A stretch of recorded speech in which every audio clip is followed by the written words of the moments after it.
حضرت مولا علی شیر خدا کرم اللہ تعالیٰ وجہ الکریم کے زمانے میں روم کے بادشاہ نے کہا یار یہ مسلمانوں کا پتہ تو کرو، یہ آخر کیوں اتنے زیادہ مجاہد ہیں۔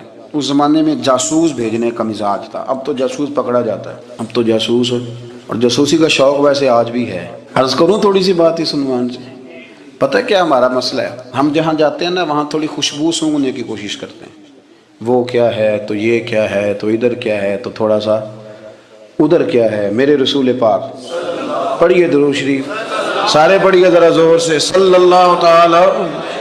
نبی پاک علیہ السلام نے فرمایا جاسوسی نہ کرنا ورنہ تم بندوں کو خراب کر دو، اور فرمایا اس طرح نہ ہو کہ تم کسی کے اب کھول نہ نکلو تو تمہارے پہلے کھول جائیں۔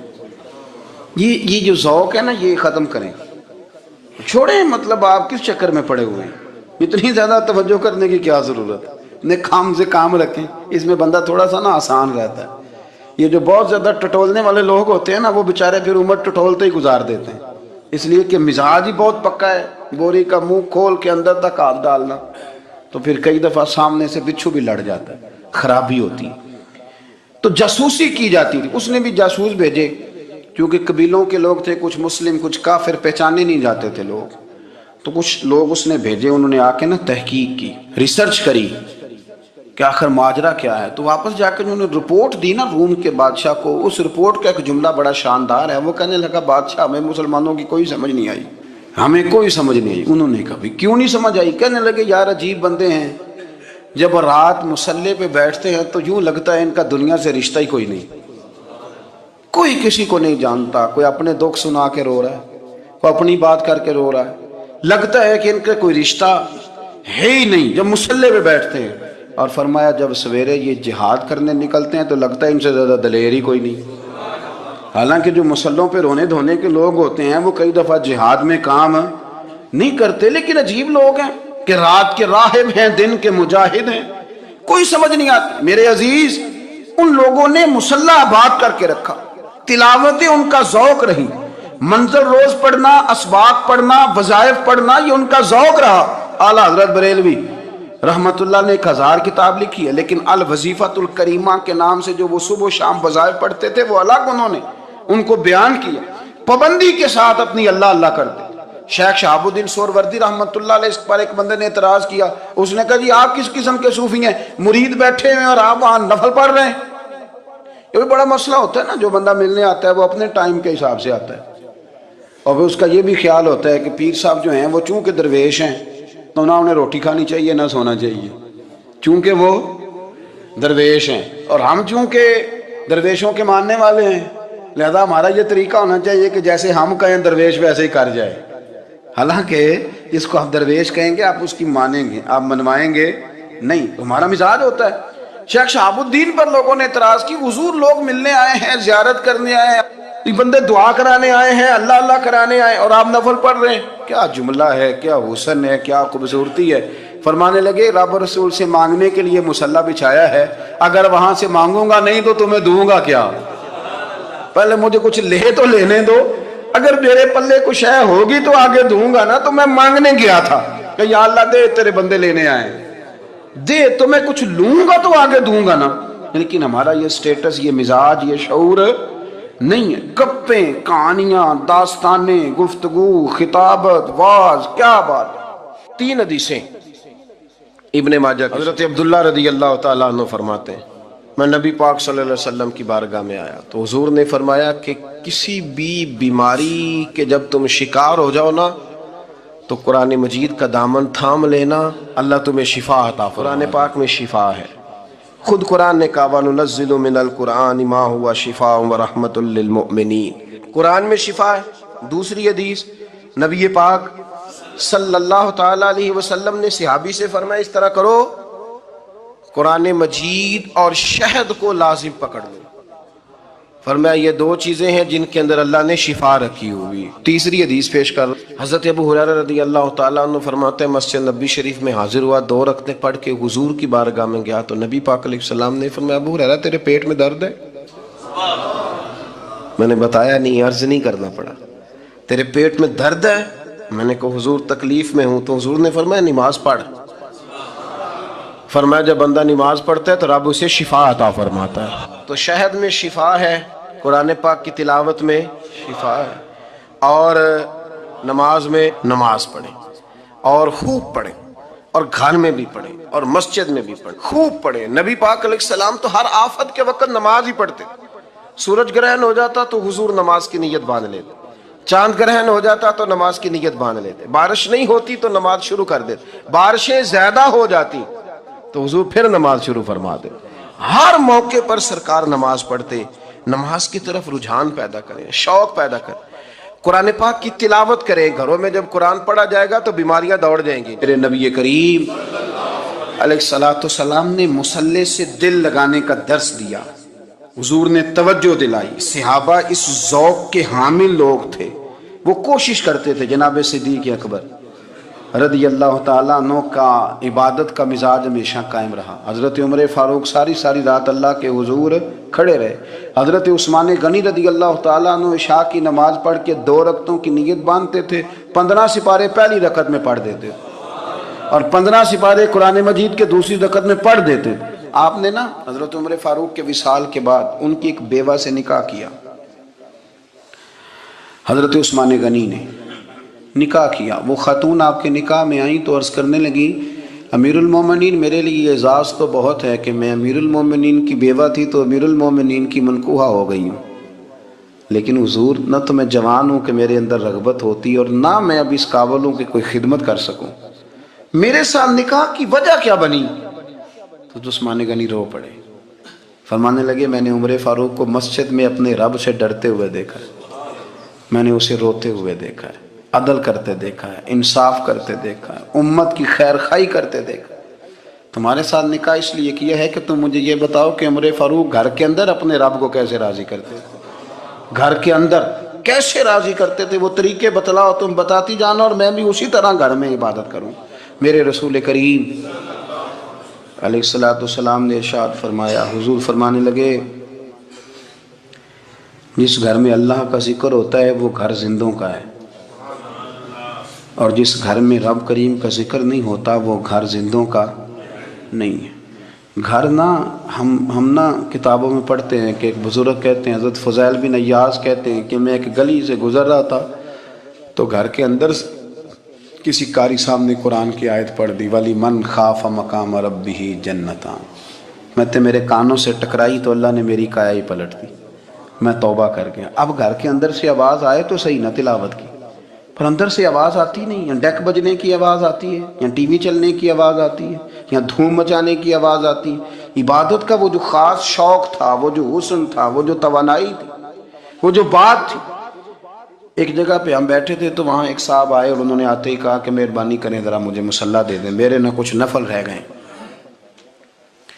تو میں نے وضو کر لیا تو کوئی مصلی مل جائے، مصلی انہیں دے دیا گیا، وہ مصلی لے کے چلے گئے تو پیچھے ایک صاحب نے تبصرہ کیا، کہنے نے کتنا ریاکار بندہ ہے، لوگوں کو دکھا رہا ہے کہ میں نفل پڑھتا ہوں، ہے کوئی بات کرنے والی؟ میں نے اسے کہا تو مہربانی کرنا، اس طرح کی ریاکاری تو بھی کر، پکڑ مصلی اور جا تو بھی تھوڑی ریاکاری کر کے آ، اٹھ ذرا، شکر کر کوئی یہ ریاکار بھی ملا ہے، کوئی نفل پڑھ کے ریاکاری کر رہا ہے۔ اللہ کا میں کہتا ہوں کو پڑھے تو صحیح نہیں یار، یہ کوئی دور ہے نفل پڑھنے کا؟ اس میں تو لوگوں کا مزاج ہی نہیں، طبیعت ہی نہیں۔ میں نے کہا چل مہربانی کر یہ لے مصلی اور تو بھی جا تھوڑی سی، یا کر یا ریاکاری کرو تو صحیح نا، مزاج ہی نہیں، ذوق۔ جمعے کی نماز پڑھ کے یوں دنیا بھاگتی ہے، او ہو پتہ نہیں کون سی پیچھے آگ تھی جو بجھائی جائے گی، اور آج تک لوگ مسئلہ پوچھ رہے ہیں کہ جمعے کی بعد والی سنتیں کتنی ہوتی ہیں۔ میں نے کہا کتنے سال ہو گئے جمعہ پڑھتے، کتنے سال ہو گئے، ابھی تک سنتوں کا نہیں پتا، ابھی تک نے علم کے پہلے کتنی رکھتے ہیں اور بعد میں کتنی رکھتے ہیں۔ فجر کی سنتیں کب پڑھنی چاہیے، سنو فجر کی سنتوں کے بارے میں۔ میرے رسول کریم سید عالم صلی اللہ تعالیٰ علیہ وسلم سے ایک صحابی نے پوچھا تھا، حضور میری فجر کی سنتیں رہ گئیں یا رہ جاتی ہیں تو حکم کیا ہے، کیا انداز ہے حضور کا؟ بخاری مسلم کے لفظ سنو، حضور سید عالم صلی اللہ علیہ وسلم فرمانے لگے، اس نے کیا پوچھا تھا، حضور جواب کیا دیتے ہیں؟ فرمایا فجر کی سنتیں کبھی نہ چھوڑنا، فجر کی پہلی 2 سنتیں کبھی نہ چھوڑنا۔ یا رسول اللہ صلی اللہ تعالیٰ علیہ وسلم میری رہ گئی ہیں، رہ جاتی ہیں۔ فرمایا فجر کی 2 سنتیں نہ چھوڑنا، فرمایا فجر کی پہلی 2 سنتیں مجھے دنیا اور دنیا کے اندر جو کچھ ہے وہ سب سے زیادہ پیاری ہے۔ فجر کی 2 سنتیں دنیا اور دنیا میں جو کچھ ہیں مجھے وہ سب سے زیادہ پیاری ہیں، اس لیے فجر کی سنتیں نہ چھوڑنا۔ اپنا ذوق، اپنی طبیعت، ہم نے نا ذوق غلط بنا لیا ہے۔ اگر 20 بندے کہہ بھی دیں گے تو نے بڑی شاندار تلاوت کیا تو کیا اس سے بنے گا؟ 100 بندہ کہہ بھی دے تیری کیا بات ہے، کیا بات ہے نعت خاں کی، کیا بات ہے علامہ صاحب کی، پیر صاحب کی، پیر مہر علی شاہ صاحب رحمت اللہ علیہ۔ آپ تشریف فرما تھے تو آپ کے ایک ہی بیٹے بابو جی جن کو کہا جاتا ہے، جس دن صاحبزادے پیدا ہوئے تو خادم نہ وہاں سے نکلا۔ ان لوگوں کے شوق اور طرح کے تھے نا، تو ان کی توجہ بھی اپنے شوق کی طرف رہتی، تو خادم نکلا اندر سے، پیر صاحب مبارک ہو، پیر صاحب مبارک ہو، پیر صاحب مبارک ہو، پیر صاحب مبارک ہو، شور کر رہا ہے۔ تو پیر صاحب کو وجد ہو گیا، اللہ اکبر اللہ اکبر اللہ، وہ کیا ہوا، کس بات کی مبارک دے رہے ہو؟ عرض کی حضور اللہ نے بیٹا دیا ہے۔ تو آپ فرمانے لگے اچھا حضور آپ کیا ہوا، آپ تو پریشان ہو گئے۔ فرمانے لگے جب تو نے 3 دفعہ کہا نا مہر علی کو مبارک ہو، تو میں سمجھا تھا شاید تجھے کسی نے بتا دیا ہے کہ مہر علی سے اللہ راضی ہو گیا۔ میں سمجھا تھا کہ شاید تو یہ خبر لے کے آیا ہے کہ کسی نے بتایا ہے کہ مجھے آج خبر ملی ہے کہ مہر علی سے رب اچھا پتر ہوا ہے، الحمدللہ اللہ کا شکر ہے، پر میرے لیے مبارک کا دن وہ ہوگا جب میرا رب کہے گا کہ میں مہر علی سے راضی ہوں، میرے محبوب کہیں گے کہ میں مہر علی سے، آپ بات کو سمجھیں۔ شوق ہی کسی اور طرف تھا، دل ہی کہیں اور لگا ہوا تھا، طبیعت ہی کہیں اور مائل تھی۔ کوئی وظیفہ پوچھتے تھے تو پڑھتے تھے وہ لوگ، کچھ اللہ اللہ انہیں بتائی جاتی تھی تو کرنے کا ذوق رکھتے تھے، طبیعت تھی، قائل تھے۔ حضرت ربیع کہتے ہیں میں بڑی دور سے سفر کر کے گیا حضرت اویس کرنی سے ملنے، بڑی دور سے، اور جب میں پہنچا تو فجر کا وقت تھا، تو حضرت اویس کرنی کو میں نے پا لیا، تو وہ نماز پڑھ کے نا قرآن شریف لے کے بیٹھ گئے۔ فرماتے ہیں اشراق چاشت کا وقت ہوا تو نفلوں کی نیت باندھ لی۔ محدث ابن الجوزی نے لکھا ہے، فرماتے ہیں پھر جب زوال کا وقت ہوا تو مسجد میں جھاڑو دینے لگ گئے۔ زور کی نماز پڑھ کے تو عصر کی تیاری تک وہ مسجد میں بیٹھے رہے، اور میرے نبی پاک علیہ السلام نے فرمایا جو نماز کے انتظار میں بیٹھا ہو وہ نماز ہی میں ہے، وہ نماز ہی میں ہے۔ فرمایا میری دنیا، میری امت کی جو رہبانیت ہے نا وہ اتنی ہے کہ نماز کا انتظار کرے، اذان کے بعد نماز کا یہ راہب ہیں، یہ اس وقت چھوڑ کے بیٹھے ہیں سارا کچھ۔ فرماتے ہیں عصر تک انہوں نے اللہ اللہ کی، پھر مغرب تک کی، عشاء کی نماز ہوئی تو نماز پڑھی تو وہ تھک گئے۔ اب مجھے وہ فارغ ہوں مصلی چھوڑے تو میں ملاقات کروں نا، یہ آپ حیران نہ ہو کہ اتنی دیر بندہ کیسے اللہ اللہ کر، ہم نے کی نہیں نا اس لیے ہم پریشان ہیں۔ جو عادی ہوتے ہیں وہ کر بھی لیتے ہیں، وہ یہ کام، میری بات کی سمجھ آ رہی ہے؟ جب جاتے ہو کسی دفتر میں تو 8 گھنٹے کھڑے رہ لیتے ہو نا، مجبوری ہوتی ہے تو کھڑے رہا جا سکتا ہے۔ پاسپورٹ کے دفتر بولیے، امیگریشن کی لائنوں میں، اور میں نے تو امبیسیوں میں بندے 12 گھنٹے پہلے جا کے کھڑے دیکھے، رہ لیتے ہیں کھڑے۔ تو اگر ان کاموں کے لیے رہا جاتا ہے تو اللہ رسول کے لیے بھی کھڑے رہا جا سکتا ہے۔ تو فرمانے لگے کہ جب عشاء کی نماز کے بعد آخر انسان تھے، تھک گئے، نیند کا غلبہ ہوا تو تھوڑی ایسے آنکھ بند ہوئی تو کھلی تو رونے لگے۔ حضرت ویسے کرنی رو کے کہنے لگے مالک مجھے غافل تو نہ کر، ابھی میں نے کیا بھی کچھ نہیں، دن ختم ہو گیا، کوئی نفل نہیں، کوئی اللہ اللہ نہیں، اللہ مجھے غافل نہ کر، میری مدد فرما۔ فرماتے ہیں جب وہ روئے تو میرے ساتھ جو شخص تھا میں نے کہا اٹھو چلیں، کہنے لگا حضور ملنا نہیں، فرمایا جو میں لینے آیا تھا وہ مجھے مل گیا ہے، جو میں ان سے سیکھنے آیا تھا وہ مجھے نصیب ہو گیا، اب اور میں نے کیا لینا، ختم ہو گئی بات، اٹھو چلیں۔ اللہ کے بندوں نے حضرت ربیعہ بن کعب اسلمی رضی اللہ تعالیٰ عنہ فرماتے ہیں، کہتے ہیں جب بنو قریظہ اور بنو نذیر یہودیوں کے ساتھ حضور علیہ السلام نے جنگ کا اعلان فرمایا تو وہ دشمن ہو گئے، ہمیں خطرہ تھا کہ وہ رات کو کہیں محبوب کو تکلیف نہ دیں، تو کچھ لوگ نا تلواریں لے کے نبی پاک کے دروازے پہ پہرے داری کرتے تھے۔ گن مین رکھنا حرام نہیں، اگر کسی کو واقعی خطرہ ہو تو اس کے لیے سنت بھی ہے۔ حضرت علی المرتضیٰ تلوار لے کے حضور کے گھر کا پہرا دیتے تھے۔ حضرت ربیعہ بن کعب اسلمی رضی اللہ تعالیٰ عنہ فرماتے ہیں کہ رات میری ڈیوٹی تھی کہ میں حضور کے گھر کا پہرا دوں گا، تو فرماتے ہیں میں باہر سن رہا تھا، ساری رات ہی میرے نبی پاک نے اللہ کی تسبیح پڑھی، ساری رات، کبھی تسبیح، کبھی تحلیل، کبھی تحمید، کبھی تکبیر، ساری رات۔ فرماتے ہیں ساری رات حضور پڑھتے رہے اور ساری رات ہی میں سنتا رہا۔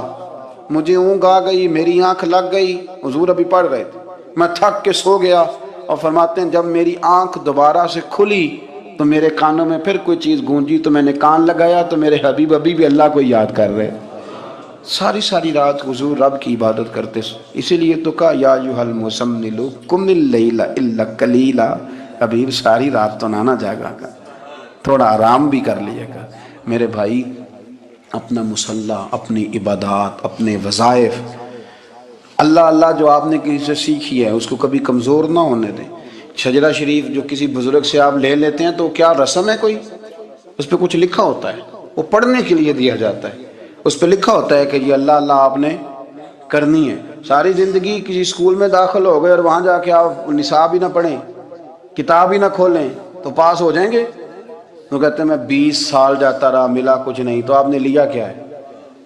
ایک اتنی سی کتاب تھی، اس کو تو کھول کے آپ دیکھ نہیں سکے، اس کے وظائف تک تو رسائی نہ ہوئی، اس لیے کہ اللہ اللہ کرنا مشکل ہے اور تصویر کھنچانا یہ آسان کام ہے۔ تو جو آسان ہے اس طرف ہماری توجہ لگی رہتی ہے اور جو مشکل ہے اس طرف ہم ذوق پیدا نہیں کرتے۔ یا ایھا الناس اعبدوا ربکم الذی خلقکم والذین من قبلکم لعلکم تتقون، اے لوگوں اس رب کی عبادت کرو جس نے تمہیں پیدا کیا اور تم سے پہلوں کو پیدا کیا، اس لیے عبادت کرو کہ تم پرہیزگار ہو جاؤ گے۔ مالک سمجھنے